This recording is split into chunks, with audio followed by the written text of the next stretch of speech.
श्री गुरुभ्यो नमः।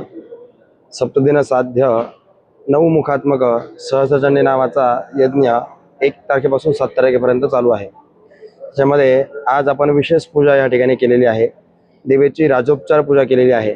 ज्या पद्धतीने एखाद्या राजाची पूजा केली जाते त्या पद्धतीने आपण आज देवीची पूजा केलेली आहे। ज्यामध्ये देवीचे पीठ देवता, यंत्र देवता, त्याचबरोबर छत्र, चामर, मातंग, तुरंग या विविध उपचारांनी देवीची पूजा आपण केली। त्याला राजोपचार पूजा असं म्हणतात। त्याचबरोबर 56 प्रकारच्या नैवेद्यांचा आपण भोग देवीला लावलेला आहे। त्याचबरोबर जे काही आपले 9 हवनकुंड आपण स्थापन केलेले आहे, तिचे 3 तत्व आहेत, सत्व, रज आणि तम। सत्व रज तम हे जे 3 तत्व आहे।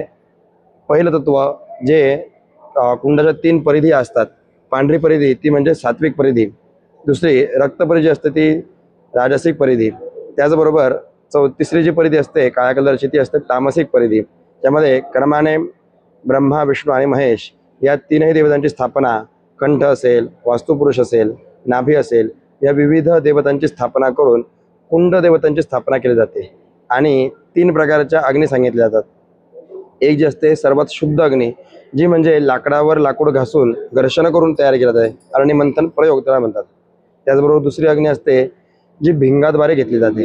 आणि जी तिसरी जी असते सर्वात कनिष्ठ अग्नी ती म्हणजे काळीपिटी। या तिसऱ्या 3 अग्नींपैकी आपण जे हवन सुरुवात केलेली आहे त्यामध्ये आपण लाकडावर लाकूड घासून उर्वशी आणि पुरुरवा या 2 देवतांच्या साक्षीने आपण अग्नी स्थापन करून या सहस्त्रचंडीमधील 100 पाठांचे जे हवन आहे त्याची आहुती आपण त्यांना देणार आहोत।